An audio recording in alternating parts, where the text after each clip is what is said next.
Good evening, I'm Andy Knoll. We have new developments tonight in the ICE raid at the Freshmark plant in Salem. Initially, over 100 workers were taken into custody Tuesday by federal agents, their immigration status in question. Well, today 60 have been released while others are still being held. Now local lawmakers want Freshmark held responsible. First News reporter Dan Marcel is at the plant in Salem with the latest. Well, good evening, Mandy. Just behind me and across the street is the Freshmark plant, and it is open. There are cars in the parking lot, and just within the last hour, we've seen trucks coming in and going out of that parking lot. Seeing a lot of activity here, even though with the news of the last 2 days when that raid did happen. Now, 40 of those people, undocumented immigrants rather, that were arrested were released on Wednesday, and another 20 were released, making it 60 that were released. Meanwhile, 80 undocumented immigrants still remain in custody. Employers have to have some skin in the game. Amid the turmoil of the last 2 days after more than 140 undocumented immigrants were arrested, responses have been the same from Republicans and Democrats here in the Valley.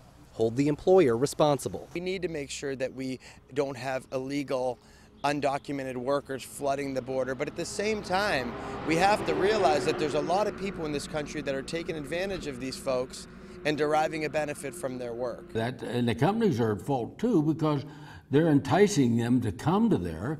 And sure, anybody that needs work would go there to try to get a job. They're not that they're right doing it if they're here illegally. Popple, however, says there's very little the county commissioners can do. We really have nothing that we can do about it. We don't have the authority to tell them they can't hire them.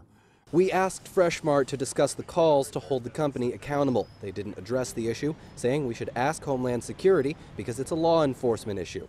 This comes amid reports that a former employee of Freshmark brought a lawsuit against the company, saying management knew the employees were not here legally and that the documents for the workers were forged. But they took out 150 people, and they were all undocumented workers according to ICE, and so you got to believe that Freshmark didn't really pay attention to whether or not they were undocumented when they hired him.